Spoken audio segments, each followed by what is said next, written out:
Okay.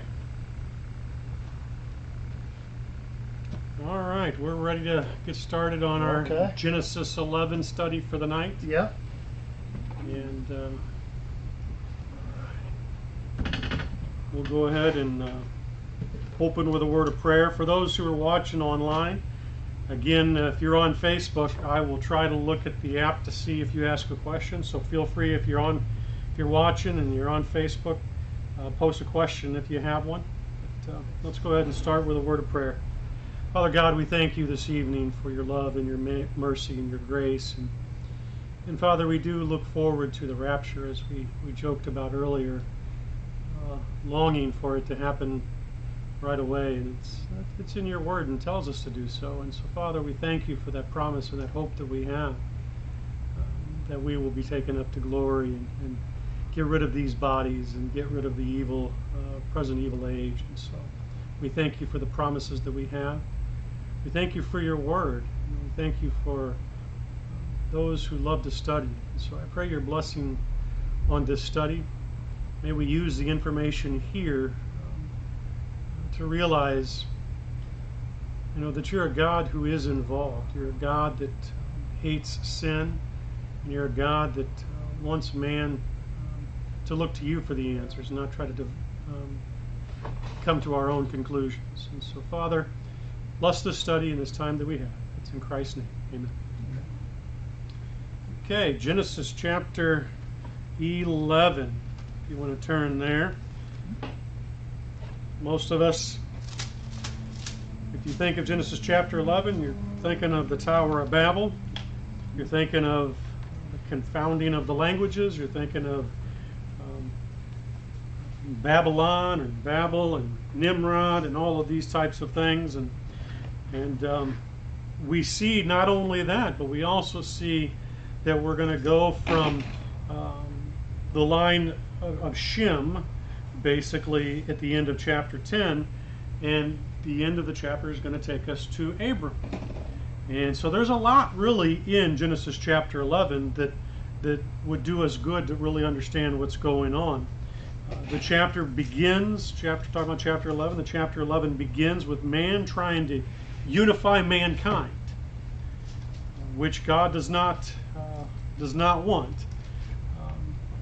But man is trying, against the commands of God, man is trying to unify mankind, and it ends with God's provision to unify all through the blessing that's going to come through Abram's seed. And so where man is trying to, in some ways, accomplish what God is going to do, albeit I don't think that anybody would suggest that Nimrod's purpose here was righteous in his intent. In fact, I think that it could be more likely associated with the Antichrist, which it really is.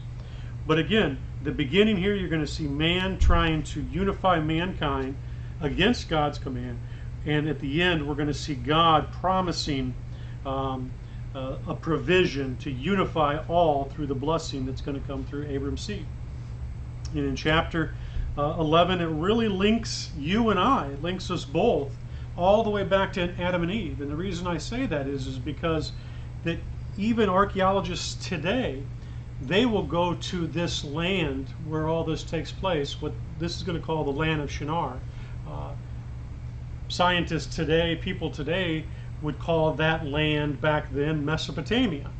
And you can have archaeologists that will look at that area, and they will identify through archaeology, they will find buildings and such, and they will identify that it being the cradle of life, the seed of life. Yeah. That's ziggurats. You're thinking of those buildings? Those are ziggurats, yes. Yeah, and that's like Iraq, and I think they even found part remains of the actual Tower of Babel. Mention that in about 30 minutes, because that's where we'll be in about 30 minutes. Okay.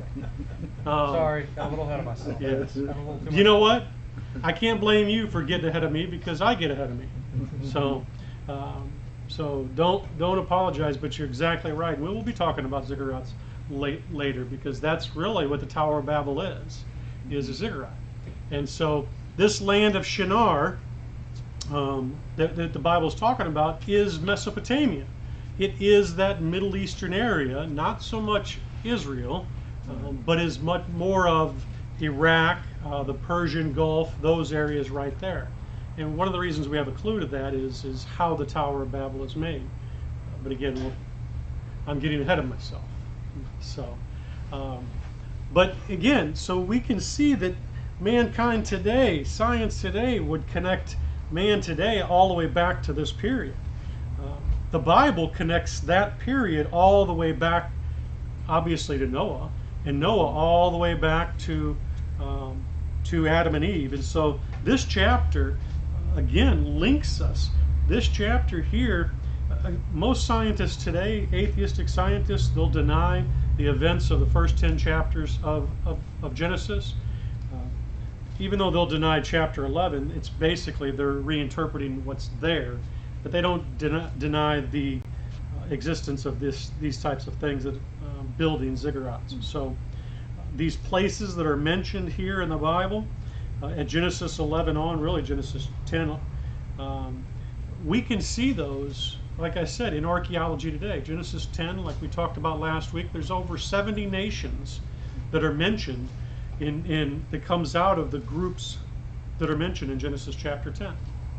And we talked about last week, how did those nations come to be? Does anybody remember how those nations came to be? Because of what happens in Genesis 11. The confounding of the language. The confounding of the languages. Because up until Genesis 11, we see, based on what this is going to tell us, that everybody was together. There was no nations. They weren't dispersed. That's the reason why God comes down. So Genesis 10 is telling you what happened as a result of Genesis 11. And so, again, these places that we're seeing mentioned here, we can still find those. Like Babel, we can see, we know where Babel is. Babel is Babylon. We know that we're the Babylonians, who obviously existed after Babel and after the Tower of Babel was destroyed. We know where that area is. That stuff's been dug up. The archaeology has been found. And so this chapter really links us all together. And as I said, this chapter is going to take us really from Shem to Abram and the blessing that's going to come. And it really takes us through much of the issue of what was going on in Romans chapter 1. Romans chapter 1, in my opinion, has a lot to do with the events that are taking place here. And so we'll be getting into that. So any questions or comments before we get into the verse by verse? All right. Genesis chapter 11, verse 1. It says, "And the whole earth was of one language and of one speech." Now, this word language here literally means, and the whole earth was of one lip. And so this language here, the first thing I would tell you is this is likely the language that's going to be spoken in heaven. I don't believe that, as we look at this, that whenever the Lord comes down and confounds the languages, I don't believe that he left the language that was existing at this time in existence. I think that language itself has disappeared from that point on. It will be, I believe, the language that we'll speak in heaven again. Some would suggest that was the actual, what was going on in Acts chapter 2 at Pentecost was that one language was restored, and it really was a gift of hearing, and so people could hear and understand that one language. Yeah. Very quick question. Do we have any idea of what the name of that language was? And no. No. And so I think that what we're going to see is that language will probably be the one that's restored. The Bible does talk about the fact that there's going to be a pure language that's going to be restored in the book of Zephaniah. Matter of fact, you can turn there. If you get to Matthew, just go back a few books. All of those are rather small. Zephaniah chapter 3. Okay, I'm cheating. Going to the content. Do what? I'm cheating. You're cheating? Well, you're allowed to do that when it comes to the Bible. And I went Zephaniah? past it. That's how small it is. Zephaniah chapter 3. There it is. Zephaniah chapter 3. Look, start in verse 1. Is Zephaniah before Daniel? It's after. Just before that guy. Zechariah. It's a little one. Yep. Yep, there it is. It's only 3 chapters long. Zephaniah chapter 3. We'll start in verse 1. And what we're going to see here is it's going to talk about a judgment and a pure language. Zephaniah chapter 3 verse 1 says, "Woe to her that is filthy and polluted, to the oppressing city. She obeyed not the voice. She received not correction. She trusted not in the Lord. She drew not near to her God. Her princes within her are roaring lions. Her judges are evening wolves. They gnaw not the bones till the morrow. Her prophets are light and treacherous persons. Her priests have polluted the sanctuary and have done violence to the law. The just Lord is in the midst thereof. He will not do iniquity. Every morning doth he bring his judgment to light. He faileth not, but the unjust knoweth no shame. I have cut off the nations. Their towers are desolate. I made their streets waste, that none passes by. Their cities are destroyed, so that there is no man, that there is no inhabitant. I said, surely thou wilt fear me, thou wilt receive instruction. So their dwelling should not be cut off. Howsoever I punished them, that they rose early and corrupted all their doings. Therefore wait ye upon me, saith the Lord, until the day that I rise up to the prey. For my determination is to gather the nations, that I may assemble the kingdoms, to pour upon them mine indignation, even all my fierce anger. For all the earth shall be devoured with the fire of my jealousy. This does not sound like a fun situation to be a part of. No. Verse 9. Then will I turn to the people a pure language, that they may call upon the name of the Lord, to serve him with one consent. There's going to be a pure language that's going to be restored, but that's not going to happen until all the nations are judged. And when are the nations judged? During the tribulation period. That's right. That's what's going to happen, is that the nations are going to be judged, and there's going to be a pure language that's going to come again in the future. And so I would suspect that that pure language is going to be that same language. Think about this. Mm-hmm. The language that God is going to come down, he's going to confound the languages. I think what you're seeing here, ultimately, I guess the best way to put it, is you had one language that God gave to Adam. Adam and Eve spoke it. All of their children spoke it. It was spoken all the way up to this point in time. And and God comes down, he confounds it. He literally, I think, takes that language away, and he gives everyone a new language. It's not like he, left one with that pure language and all of a sudden that language is Hebrew. No, some people, I think, make that mistake, and that's what they assume, but that would be a mistake. That pure language, it will exist in the future, and that's what's going to happen. So, and even other passages will talk about that situation. So I think this language will be the one that we'll see again in the future. And to me, I think it's really interesting to think that all that time, for over 1,600 years, from the time of creation.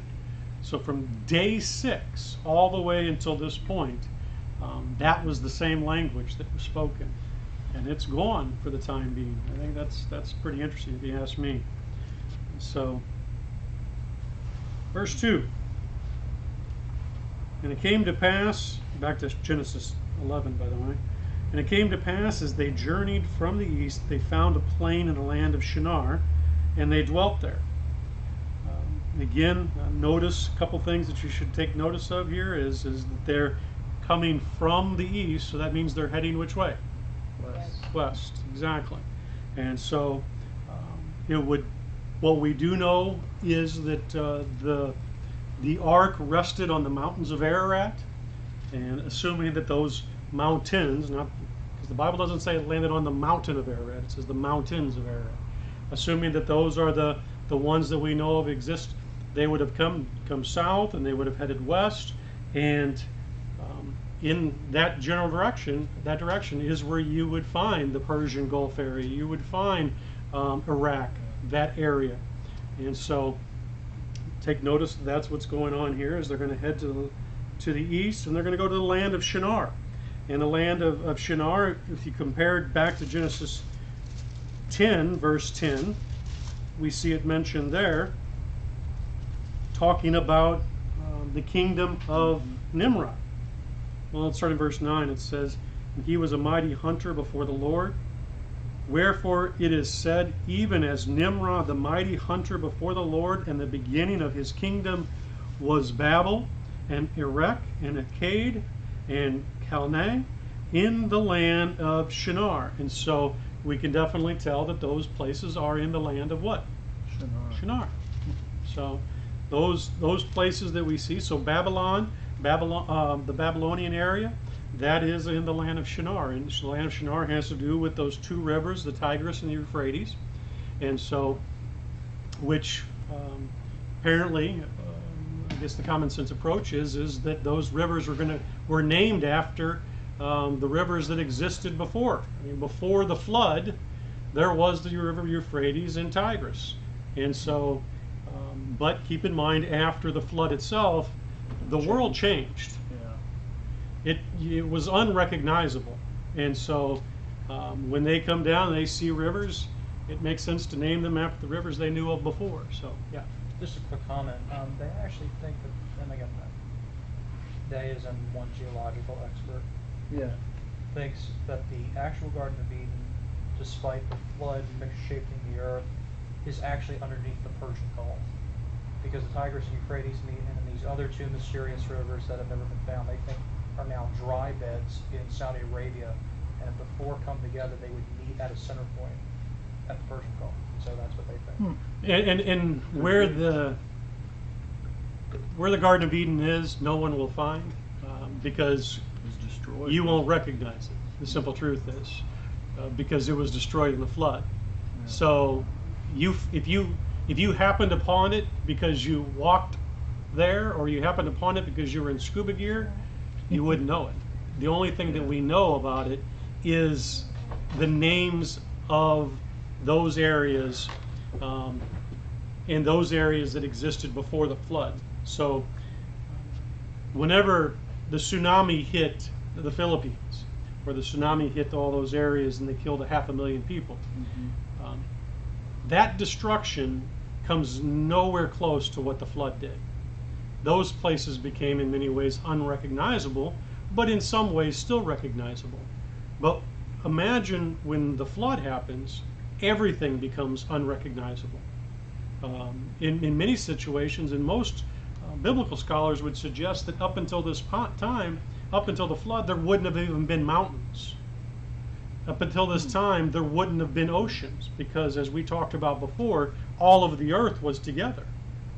And so it was that flood that caused when the fountains of deep came. And so that destruction would leave the earth so scarred. You could be in the Middle East walking on the Garden of Eden and you wouldn't even know it, because it would be unrecognizable. And that's how we have 7 continents, because all The fountains of the deep broke up the earth, and so that's what happened. And so that is a good segue into when we see this Tower of Babel situation. If you remember, last week we also read, look at Genesis 10, verse 25. Mention this guy named Peleg. Verse 25 of Genesis 10 says, "And unto Eber were born 2 sons. The name of the one was Peleg, for in his days was the earth divided. And his brother name was Joktan." I know in my early days as a Christian, studying a bunch of Christian writings, I love Answers in Genesis. I think they're a great ministry. One of the things that they discuss, they don't say that this is the case. They discuss the idea that this division that's mentioned here is the actual division of the continents. Well, I don't believe that, and I would suggest that it can't be, because that division would have taken place during the flood itself. The division of the continents would have taken place during the flood. Peleg was born after what? After the flood. So this division that Peleg, that Genesis 10 is talking about, is the division of the nations through the languages. And so Genesis 10:25 isn't talking about a reference to the flood, it's talking about a reference to Genesis 11 at the Tower of Babel. And so what we have going on here ultimately is that you have Noah comes off of the ark, and he has his sons, and his sons have their wives, and they have children. And in this same area, they don't go out and fill the earth like God tells them to. God told them more than once to go fill the earth, and man has not done so. They don't want to do so. As we're getting ready to read here, they end up what Nimrod comes to power, and he ends up making himself a kingdom. We just got done reading in Genesis 10:10 that he was mighty in the earth, and that the beginning of his kingdom was Babel in the land of Shinar. And here in Genesis 11 is where we're picking up how that took place. Genesis 11:2, and it came to pass as they journeyed from the east, in other words, as they journeyed from where they came off of the ark, and they came to the land of Shinar, and they dwelt there. And so what happens? They build kingdoms. Nimrod decides he's mighty. He's got authority. He wants to increase that authority. And it says in verse 3, it's an interesting verse here. And they said one to another, "Go to, let us make brick and burn them thoroughly." And they had brick for stone, and slime they had for mortar. And the reason I say this is because why would you make brick if you had stone? You probably wouldn't. Yeah. Because then you could skip that whole process. You already got the stone. And what's interesting is in this Mesopotamia area, in the Persian Gulf area, in that Babylon area, you would fit this description. Now you move further west and you get to the land of Israel, and you have a lot of stone. Matter of fact, you go to Nazareth, where Jesus is from, and it's all stone. And this is where, again, people make the mistake, and they think that Jesus was a carpenter in the sense, him and his father was a carpenter in the sense out of wood, when actually the word is tekton, which means they were a builder, and they were probably builders of stone. Yeah, So they were probably stone builders. Not far from Nazareth, they found a giant stone quarry. And so you go to Nazareth today, and actually most of Israel, and everything is built out of stone, because Israel, all that area is from stone. Here, they're making brick, which you ought to take notice of. It's because it's probably because it's an area where they've got lots of mud, they've got lots of clay, they've got that situation, and so they're going to make brick for stone, and they had slime for mortar. Verse 4, and they said, "Go to, let us build us a city and a tower, whose top may reach into heaven, and let us to make a name, lest we be scattered abroad upon the face of the earth." And here this tower, again, going back to what Alec pointed out, would be like a ziggurat. If you're not familiar with a ziggurat, imagine a structure, often square, more like rectangle in shape. Sometimes it can be square or round, but you would have, going around the outside, you would have stairs or a ramp so that you could get to the top of it. And at the top of that is a temple or an altar. And so they have found the remains of one in Ur, which was where, guess who came from? Abraham's father came from Ur.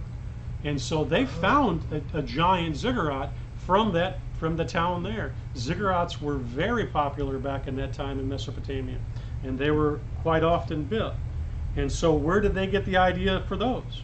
Probably from the one that was built and being mentioned here in Genesis chapter 11, the one that these people here built, this Tower of Babel.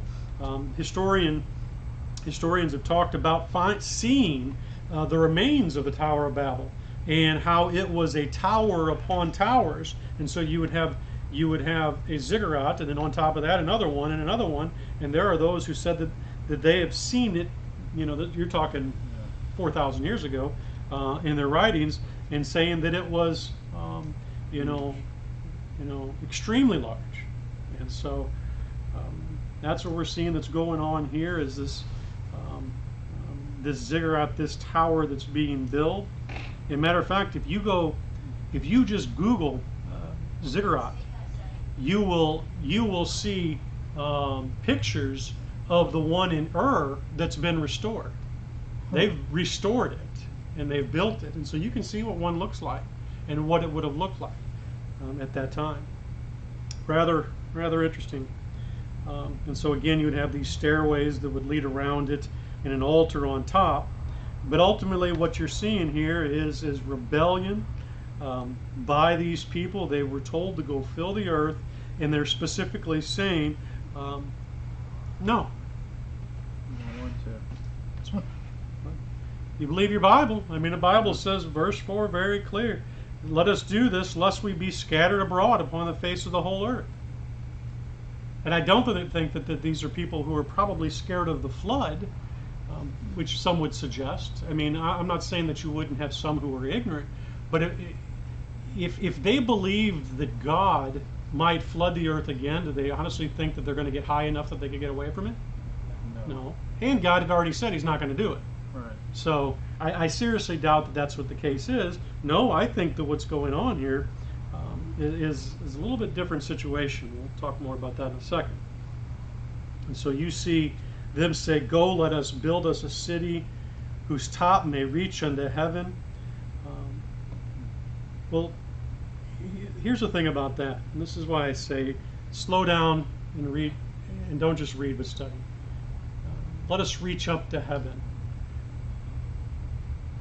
God has always come down to us, and he will take us to heaven. We don't need to try to reach to heaven. God is going to come down, and the promise that we have, obviously for us, is that he's going to take us up to heaven. And here you have them, I think, symbolically trying to reach up to heaven. I think that it does talk about the idea of worshiping the stars and the zodiac and all that type of thing. But even the mindset of us trying to go up to heaven, when in fact it's a matter of God having to come down to us. We can't ascend up to him.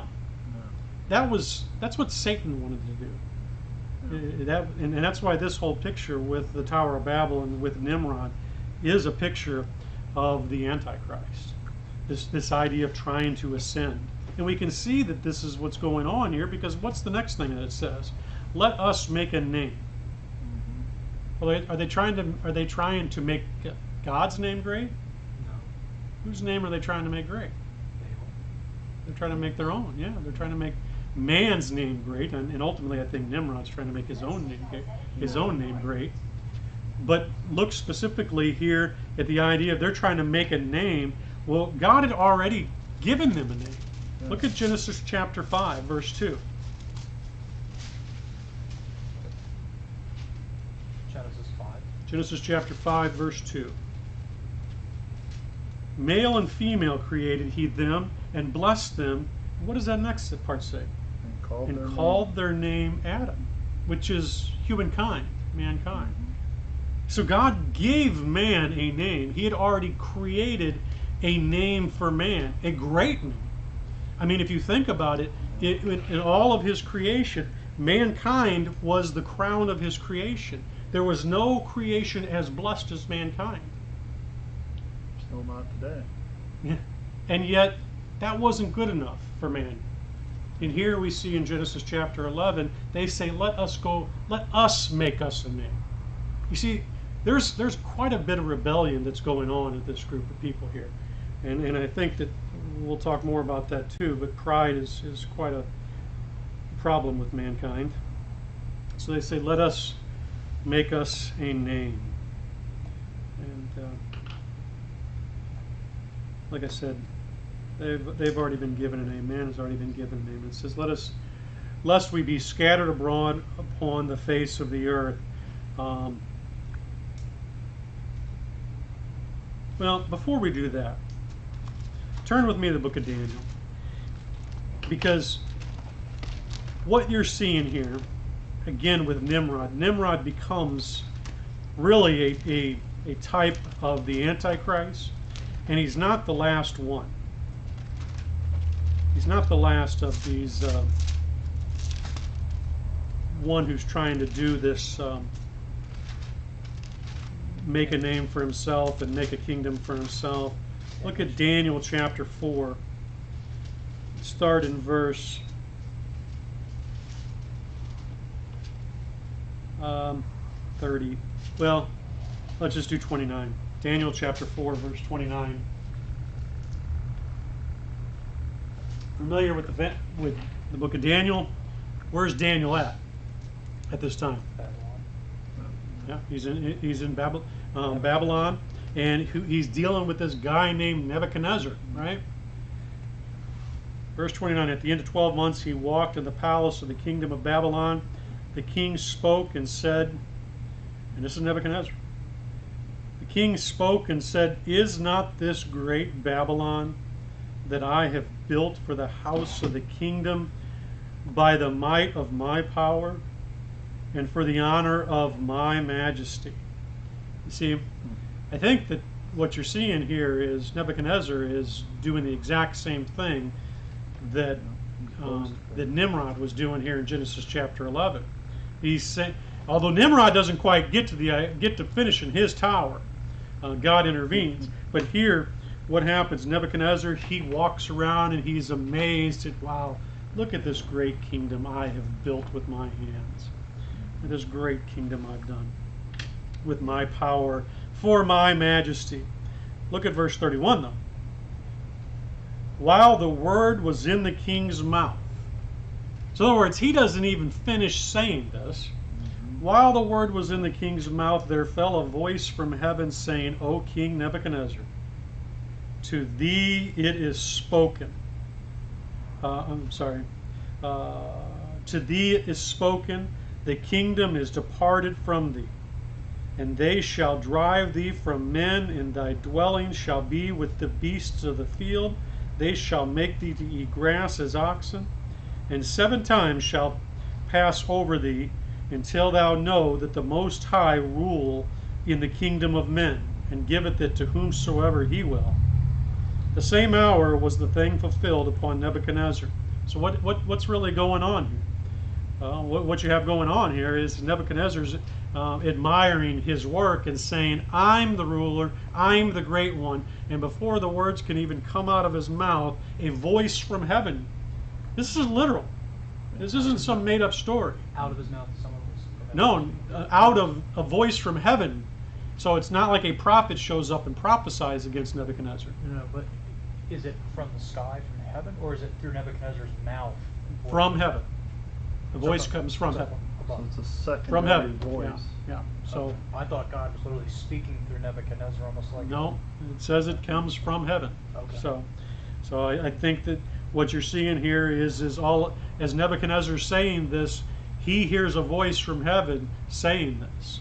And so what ends up happening, if you're familiar with the story of Nebuchadnezzar, he ends up going mad, and for years he ends up basically going around fulfilling this whole situation here.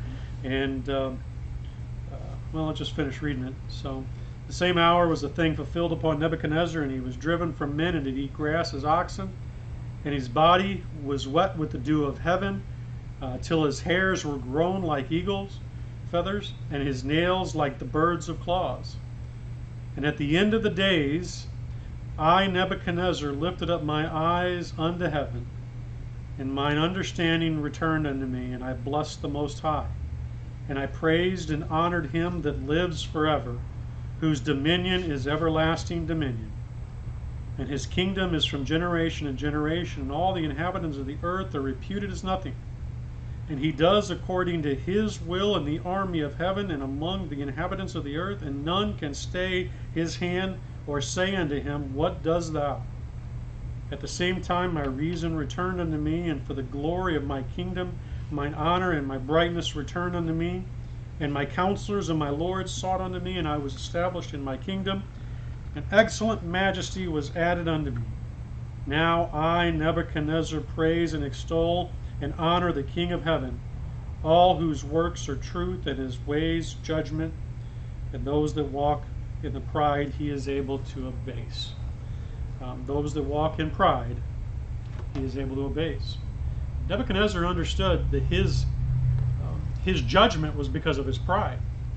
What do you think the judgment reason is that's going on here in Genesis chapter 11? Pride. It's pride and it's ambition. It's rebellion. It's rebellion against God himself. And so that's what's going on here. You have Nimrod, who becomes the leader of a people, and he convinces the people, or he's at least a leader amongst those who convince the people that they're going to build this tower. They're going to make a name for themselves. They're going to refuse to be scattered abroad. They're going to go up to the top of this tower, and they're going to seek for the heavens. And I personally think that's because they're going to begin to worship the stars, the moon, the skies. They're going to begin to do exactly what Romans chapter 1 talks about. And so if Nimrod wants to rule the world, which I believe is his desire, if Nimrod wants to rule the world, he's going to, I think, do the same thing that we see man do today, and that is going to be, in order to inspire man, leaders who want to inspire other people for them, they're going to try to build something in order to inspire them. There's going to be this symbol. All nations do it today. They have their capital city to where they have these grand monuments to their own nations, meant to instill patriotism, meant to instill a symbol, a rallying cry, and that's what's going on here. That Nimrod is trying to do here. It's a place of power. It's the seat of authority. It's going to be the place in which he can rule the world as the one ruler over the whole world. Pride and ambition is what's going on here. And you know what? Proverbs, turn to Proverbs, chapter 13, tells us a little something about pride. Sounds eerily like today's politicians. A little bit. Turn too far. Yeah, a little bit. And mankind. Mm-hmm. We all have issues with pride. And sometimes we have a lot more of issues with it when we're younger. And sometimes it takes a little bit of eating a little crow and going through the. If you're lucky, you've got parents or you've got a community around you, which is what the church should be, warning against pride. But here, Proverbs 13 makes it clear that all the fighting that we have amongst, whether it's between nations or whether it's one-on-one, whether it's between a husband and a wife, whether it's between a son and a father, or daughters and parents, all of contention comes from one thing. Right. Pride. Proverbs chapter 13, verse 10. Only by pride comes contention. Contention only comes from pride. And that's a warning that is true from all the ages. Is that, I mean, think of the very first sin. What was it that Satan told Adam and Eve? Oh, God, you're not going to die. He just knows that if you eat, you shall be like, what? I like gods. Whoa, wait a minute. I can be like God? Yeah. Well, pride sets in, and Yeah. guess what? Contention arises between Adam and God because of pride. That's the danger of pride. One of the things that I think that the reason why God, and I'm using this word figuratively because it doesn't specifically say it, but you know what I mean. One of the reasons why he adored Moses so much was because what does the Bible say about Moses? He followed God's rules. Well, he was the meekest of them all. Oh, yeah.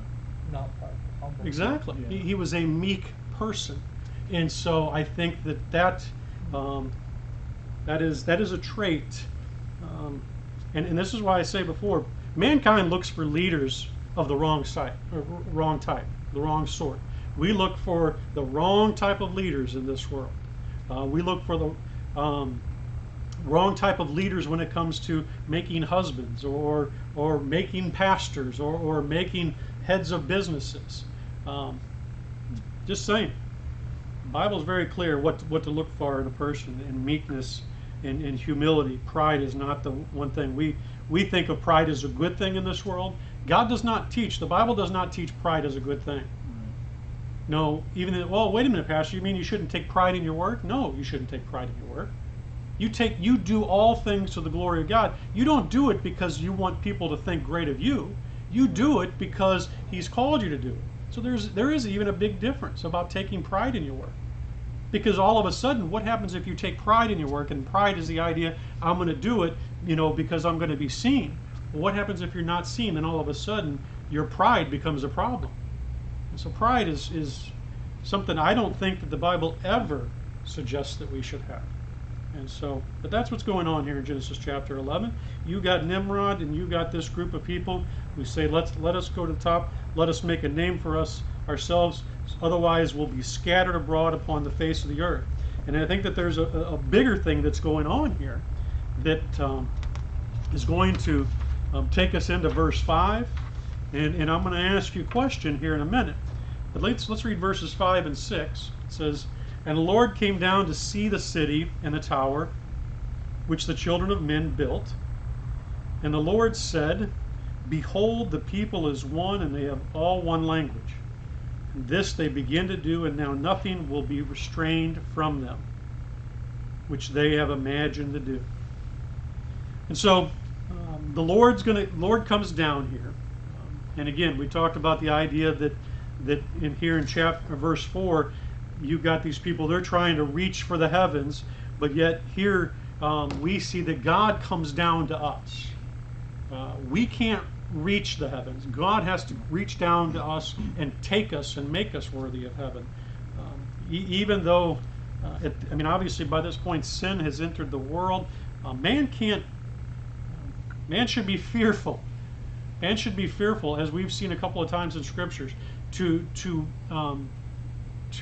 come across God. Sinful man better be fearful to approach God.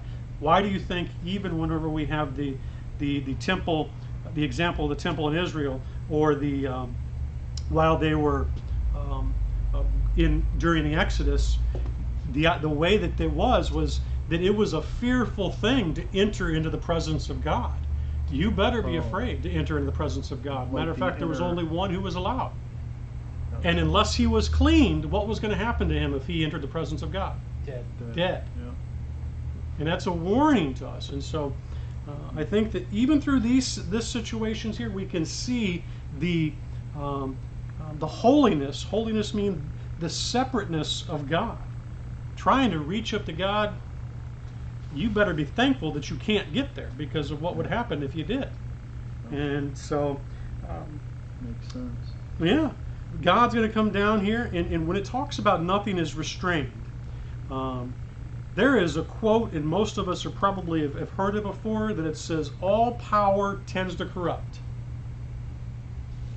And absolute power corrupts absolutely. Now, when the Bible here is talking about nothing shall be restrained of them, I think that you have those who teach the idea, and I disagree with this, they teach the idea that they're going to be able to accomplish anything, do great things, and they point to examples of going to the moon, they point to examples of building the Hoover Dam and all these kind of things, all these great things. And I don't think that's what the Bible's talking about here when it talks about nothing shall be restrained from them. I think that what we're seeing here is the idea that you have somebody who has who's taking control over the world. Remember, Nimrod is a type of what? The Antichrist. Yeah. What is the Antichrist trying to accomplish? He's trying to accomplish a one world government in which his person is in power. And so my question to you, before we really look into this, is whenever God comes down here and he confounds these languages, is this a curse on man or is this a blessing? A blessing. I think you got the right answer. It is a blessing. It's a judgment, but this is a blessing that's taken place on mankind. Because what's going to happen here? The alternative is, imagine Antichrist back in Genesis 11. You're going to have a one world government situation. And again, absolute power corrupts absolutely. So I don't think that this has to do with, like if you read some commentaries, that's what they're going to talk about. The idea that, oh, man can now, because there's one language. Well, here's the problem with that. Man's languages have been confounded, and guess what? We've been to the moon. I don't think that this is about God trying to prevent our technological advances. I think this is God trying to prevent something much, much worse than that. But Could it be the evil? I think it is. The evil that's within man, it would just go back to the way it was before the flood. Well, and I think what it comes down to is this. Nimrod is the first in the line of men who tried to conquer the world. He's the first in a long line of them. Nebuchadnezzar is one of them.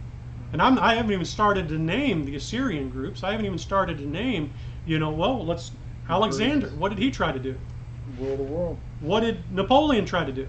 Same thing. What did Hitler try to do? Same thing. What did Stalin try to do? Same thing. Yeah. Every single. Now there's going to be one that actually accomplished it for the most part, isn't there? Yeah. The Antichrist, Yeah. right? He's going to have a one world government situation.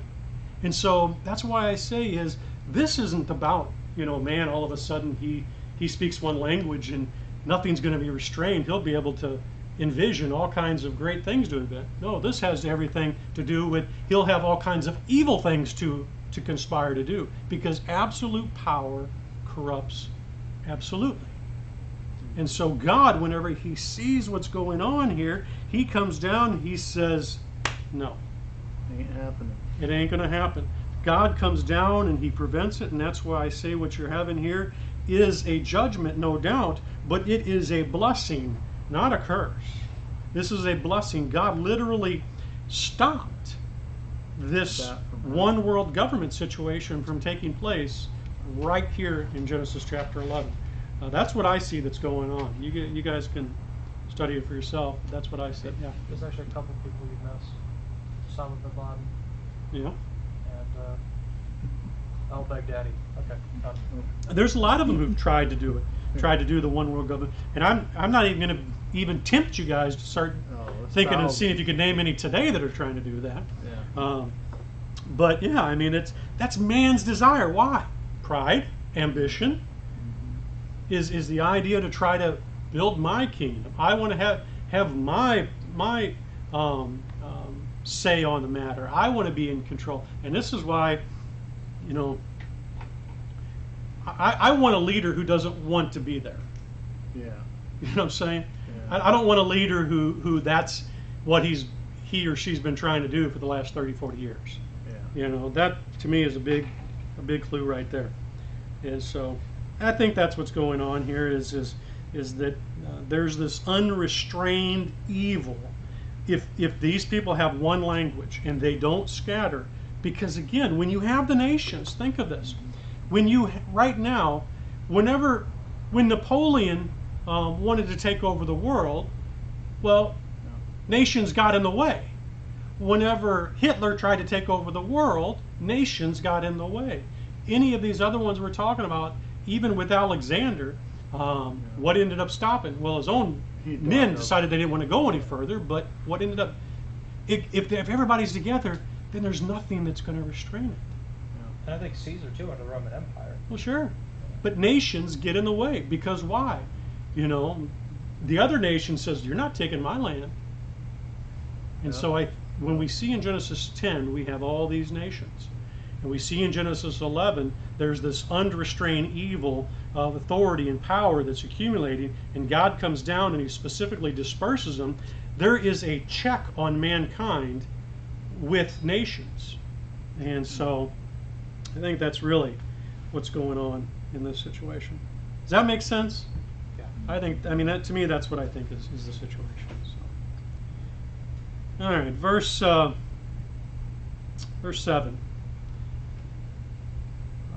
Go to, let us go down, and there confound their language, that they may not understand one another's speech. So the Lord scattered them abroad from thence upon the face of the earth, and they left off to build the city. Therefore is the name of it called Babel, because the Lord did confound the language of all the earth from thereupon. And again, like I said, what's going on here, in my opinion, go to Romans 1, is what Romans 1 is talking about in a specific and general sense. And that's going to lead into the result of his confounding the languages. Romans chapter 1. Is that the one right after Acts? Yeah. Right after Acts. Start in verse 18, Romans 1:18. It says, "For the wrath of God is revealed from heaven against all ungodliness and unrighteousness of men who hold the truth in unrighteousness." Does that fit the bill of them at Tower Babel? Yeah. Let me give you a reminder. Guess who was still alive at the time that the Tower of Babel was being built? Noah. Noah would have been still alive. Now, I'm not suggesting that Noah was part of it or Noah was guilty of it, but the mere fact of the matter that Noah, the one who came off of the ark, and these people, based upon the timeline that we have, it appears as Noah was still alive. So they had the truth, And still decided. but they didn't hold it in righteousness.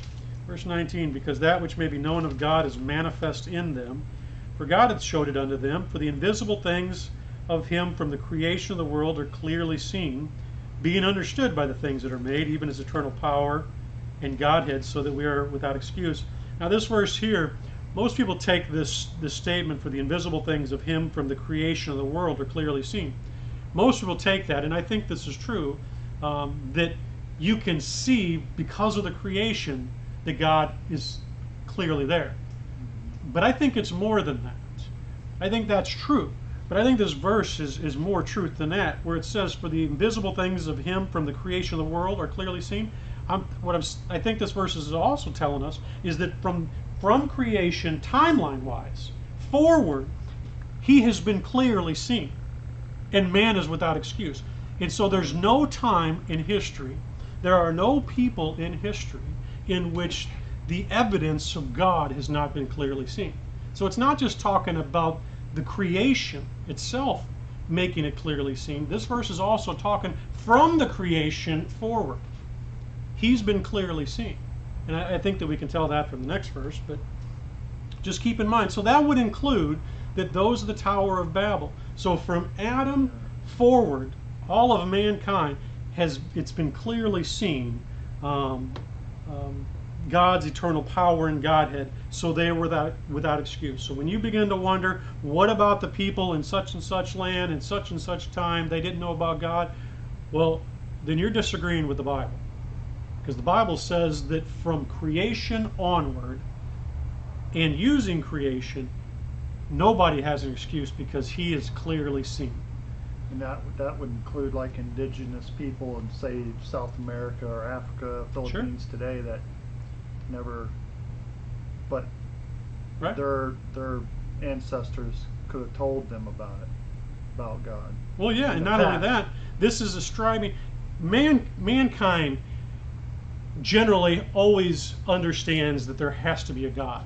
That's why that even the Aborigines or Indians or whoever, they always understood that there has to be a God, because common sense tells us that we don't just come from nothing. Right. The problem was they began to assert that the creation was the creator, and that's what these verses are telling us, is they begin to worship that thing that was made by hands, instead of realizing, well, wait a minute, that thing couldn't be responsible for life because that thing itself was made. And so that's what these verses are telling us, that everybody is without excuse. Verse 21, "Because that when they knew God, they glorified him not as God," and this is going to be important, "neither were thankful, but became vain in their imaginations, and their foolish heart was darkened. Professing themselves to be wise, they became fools, and they changed the glory of the uncorruptible God into an image made like corruptible man, and to birds and four-footed beasts and creeping things. All of these things, whenever Paul is writing this, you could say that for all kinds of different times of history. I'm just telling you that this is also true about Genesis 11 and what's going on in the Tower of Babel. This is talking about them too. They professing themselves, and they change the glory of God, and they begin to worship things that were made, birds and four-footed beasts and creeping things. Now this is why this is important. Verse 24. This is important because who did I say comes into the picture at the end of Genesis 11? Abram. And what does God do with Abram? He creates a nation, right? He calls Abram out of. And changes his name. Well, but he calls Abram out of all of the nation, all the groups, Abraham. and he begins to. Well, it's Abram at this point, and so he calls and he begins to create something new. Why? Why does he do that? Because he had already accounted all of the world, Gentiles, in unbelief, and that's what this is telling us. Verse 24. Wherefore God also gave them up to their uncleanness through the lust of their own hearts, to dishonor their own bodies between themselves, who changed the truth of God into a lie, worshipped and served the creature more than the Creator, who is blessed. Verse 26 reiterates, for this cause God what? Gave them up unto vile affections, for their own women did change the natural use into that which is against nature. And so we see here, verse 28, and even as they did not like to retain God in their knowledge, God gave them over to a reprobate mind. We keep being told here in Romans chapter 1 that man decided to rebel against God, to worship the creation instead of the Creator, so God gave them up. Now, go to Romans chapter 11. Paul tells us that God, obviously after he creates this nation of Israel from the line of Abraham, what does God do with the nation of Israel later? Well, he gives them up as well. To the Gentiles. And so that he can have mercy upon all. Look at Romans chapter 11, starting verse 29. It says, talking about the nation of Israel, for the gifts and calling of God are without repentance. For as you in times past have not believed God, yet now have obtained mercy through their unbelief. So Israel attained mercy through the unbelief of the world by God calling them Abram. He calls Abram and he creates this nation. Paul is now saying here that you Gentiles, you have received mercy because of the unbelief of Israel. And what does Paul teach us here? Even so have these also now not believed, that through your mercy they also may obtain mercy. For God hath concluded them all in unbelief, that he might have mercy upon all. You understand that your mercy today, the dispensation of grace, is built upon the idea, the foundation of which is the idea that God had this nation of Israel, and he set that nation of Israel aside. He included Israel with the unbelief that he gave to all the world at the Tower of Babel. See, at the Tower of Babel, God concluded the world. He gave them over to reprobate mind. He says, you don't want to retain your knowledge of me? He judged them, he scattered the nations, and he concluded the whole world in unbelief. But he didn't leave them without a way. At the end of the chapter, he begins to call Abram out. And he begins to work with the world through Abraham. And so you can see how all of this is tied together. So at the Tower of Babel, you not only see the confounding of language, you see God's judgment on mankind, in which he concludes the world, he determines the world, and he labels them in unbelief. And from that is whenever he calls the nation of Israel his special people. And so today, we're built upon the idea that God, once again, he concluded everybody in unbelief so that he can have mercy upon all. Because Israel rejected their mission. Yes? And so would you say that the Apostle Paul, in a way, is like Abram or Abraham, in the sense that God will report the world through him, like to the Gentiles, to spread the gospel of Christ, just as how Abraham, No, I think or he's. God used Abraham to make the nations. I mean, it's a good question. The question that was asked there, Alec asked, is would you compare Paul to Abram or Abraham? And I would say no. It's a very good question and a very good comparison, with one exception, is that God, Paul is more probably applicable to Moses.